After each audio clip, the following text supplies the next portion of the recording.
morning has broken, and we are your consecrated hosts. I'm Jonathan, consecrated by baptism. I'm Father Jeff. A little bit of holy order sprinkled in there. Good morning. How are you? Good. Spring is... We are fully ensconced Yes. in spring. Thank We are. goodness for that. I'm loving the warm weather. I got out and got the outdoors, kind of the flower beds all put in and all that outdoor stuff. Got the patio furniture set up. Been sitting out there in the evenings when it's nice. And Staples will let me because my dog has got a very strict routine. He would rather it's like we're supposed to be downstairs on the couch now. So if we are outdoors on the back furniture, he is looking at me like, when are we going in? When are we going in? I wonder where he got that particularity from. I don't know. It's a mystery to me.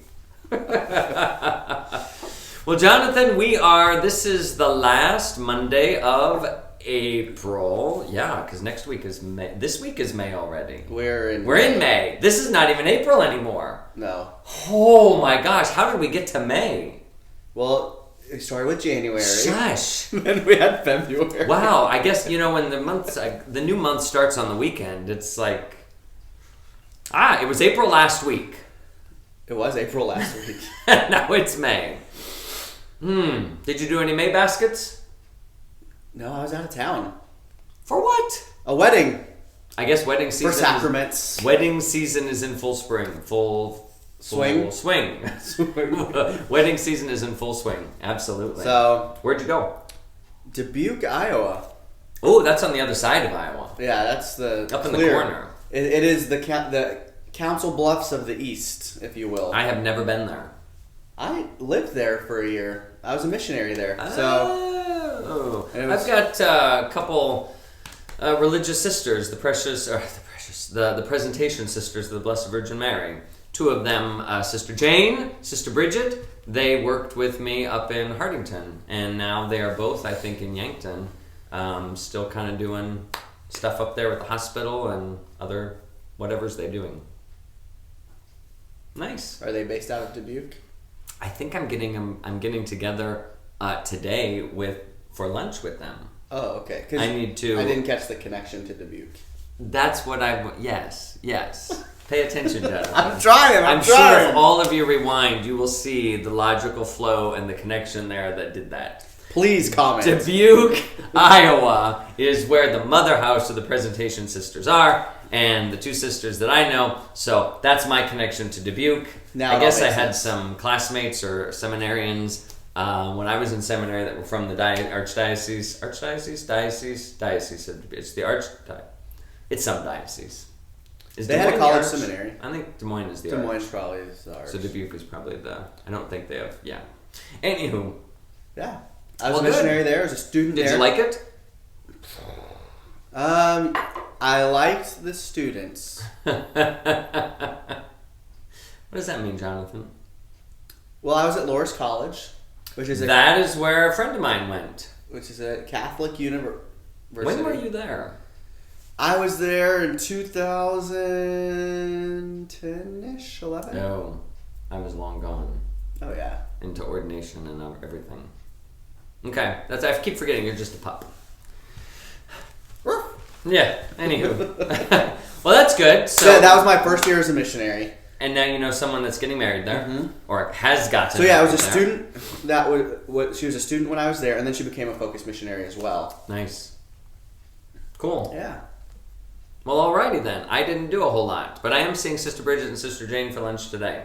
I got to double check that. We set it up last week, and it's always good to confirm these things because that is going to be in a few hours. So Whose mother house is presumably Is in Dubuque, Dubuque. Iowa. So now it all makes sense. now it all makes sense. Full circle, coming around.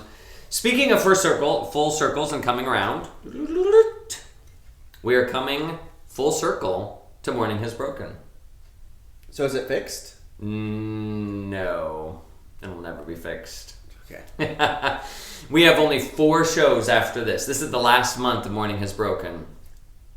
I understand this might be devastating, and it does kind of hurt a little bit. 4 shows after this. So we have May 1st. That's today. May No, 8th. May 1st was the other day. Or May 3rd today. And then The 11th-ish, 10th And I then don't the know how- 17th or whatever it is. The 24th, I think, is the last show. The day after Pentecost. Day after Pentecost. Pentecost is when the quarantine of the general dispensation and whatnot kind of officially comes to an end in the Archdiocese of Omaha and indeed all of Nebraska. And so we will kind of close the chapter on this show and we'll have a finale there on that following day. And after that, and then the following Monday is Memorial Day. It's a holiday. And then we're going to have to see where the digital age takes us next. What the next chapter of our internet viewing will be. There will be something. Something. The camera's calling my name, Jonathan. That's just you rewatching yourself on camera. I don't do that often. So, okay, that's full circle. What about clear path? We've got a clear path forward. We do. Maybe not with this show yet, but there is a clear path, and I kind of wanted to spend some time talking about that with you. Yeah. It's a word that is being thrown around in circles and paths, and holy moly! That's part of the problem. This is our geometry lesson today. That is part of the problem. It's always, yes, we keep coming back to it. The clear path is something that's used in language when we're talking about discipleship and evangelization and all of these concepts that sometimes Catholics don't know what to do with. Tell me a little bit about that. Yeah, so I think I'm not sure I know. the biggest part of the clear path is a lot of people go to church. They do church things. We do church things. But none of them are... None? Pretty much none. Okay. Are really connected, or if they are connected, it's not very obvious how they're connected in helping us grow as disciples, as Christians, in our relationship with God. It's just, I do this on Tuesday nights, and that's what I do on Tuesday nights. I do this on Thursdays, and I do this some people do something every day. And then I go to Mass on Sundays. But there's not something that kind of ties them all together, and there's not a unified vision. So this is where the clear path comes in. So what you're saying is that so many Catholics, particularly those who grew up in institutional Catholicism, so my age and older, likely. You could throw me in there too. I suppose. I mean, even because we're in this transitional period right now between, I think, when the church really was an institution of the nation. And as we've seen, institutions kind of lose their following, and younger people today aren't connecting with institutions as much, and institutions don't have as much of a place in society. As we see that shifting out, we're seeing the church taking a new place in society, or at least a new approach, maybe a more missionary approach, as opposed to an institutional approach. Because it doesn't work anymore. So I think my parents, your parents, a lot of times when they went to church and they did the churchy things and they went through all the things, they did it because their parents told them that's what you do, and you just... It was part of life. It's what you do. So you don't question it. You're like, oh no, this is part of our life. This is what we do. And society supported that because that was the way things were. Businesses weren't open on Sundays. Families got together on Sundays. Church happened on Sundays, and so it goes. Correct. Doesn't happen these days. No. Then your generation came along and started questioning things. Generation X. Well, what happens if I don't do that? Oh, nothing happens. so then people stopped just, because I would say, some of that relationship hopefully was built in. The relationship with God was built in before, but it was never really taught. How do you have a relationship? We're taught how to do a lot of things. And go to church, say your prayers, learn these prayers, receive the sacraments, either go to Catholic school or CCD or religious formation or whatever you called it. Maybe that was it. Maybe. And so your faith was kind of like everything else. You pay your taxes, you license your car once a year, you go through all of these things that have to happen, and that's kind of what faith is. So we've got a lot of people out there at all ages who that's their approach to religion. It is a social construct of things that we do. And it doesn't invite us into that real relationship with God. No. What holds all this together? No, What's so- the purpose? What's the point? As a church, we have been losing people. It's been really rough, especially young people. There's more young people leaving the faith now than ever before, and so something needed to be done. And that's part of the whole process of the new family faith formation. Everything else is we really want to help people encounter and have a true relationship with Jesus. I don't know if this is true. It was something that just hit my head. When you said we have more young people leaving more young people leaving now more than ever, I wonder if part of that has to do with the reality that we also have more young people going away to college than we ever did before.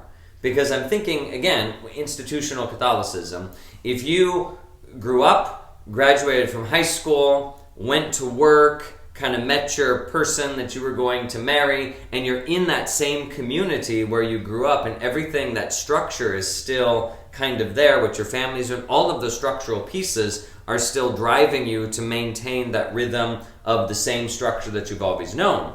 And then when people are uprooted from those places and they go away to college and all of that rhythm and all of that structure falls down, now they don't have their parish church that they're going to. They don't have the family to support them and get them into all of these things.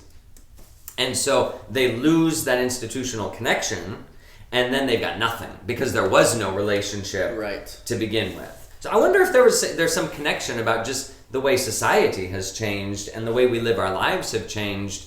The old model certainly was not meant to support that. No, and I or think vice versa. that makes sense. You know, you grew up in Columbus. I did.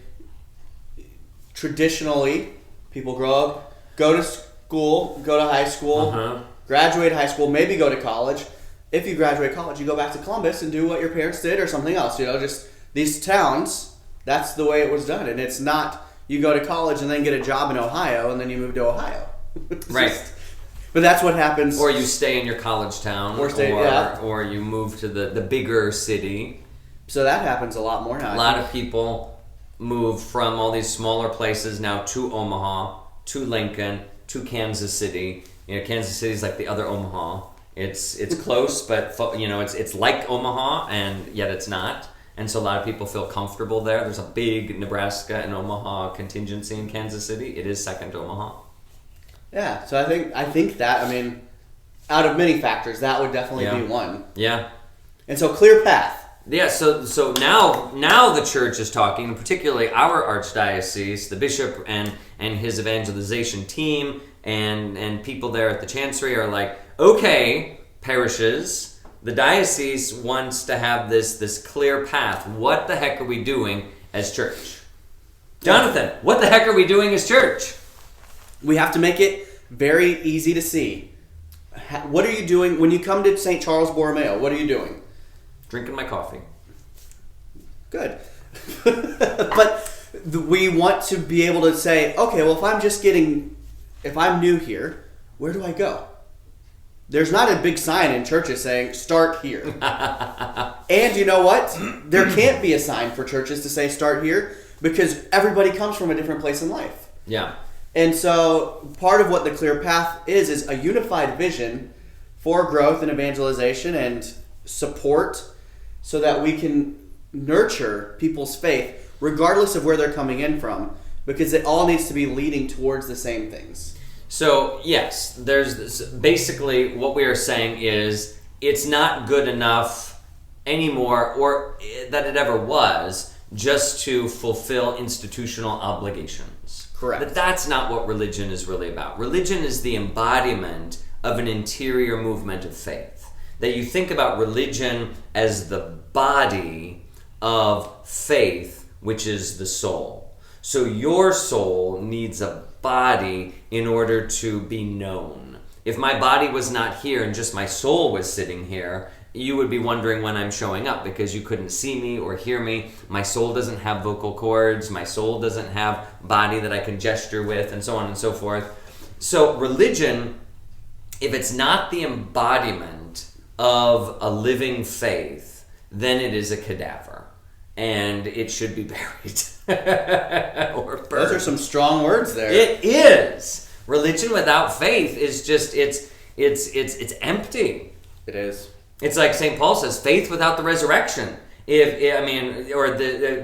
life without the resurrection. Jesus did not rise from the dead, then all of this is just empty if there isn't some spiritual reality underneath of it. So that's what we're saying, is that those old ways are not good, maybe never were good. And so what we need to do today is give meaning to enliven the soul of the body, the faith of the religion. And the clear path helps us do that. Because you can't see the soul. You don't know what the soul is up to. No, and the only way to do that is having a relationship with God. Yeah. You know, it is, and it's a personal relationship. It's not we as a community have a relationship with God, which that is important. Absolutely. But if we as a community have a relationship with God and I don't, it's empty. Yeah, you're one of those members. It's the member of the body that's got a little frostbite now and needs to be cut off because it's going to do damage to the rest of the body. It's harsh Do you but have true. frostbite?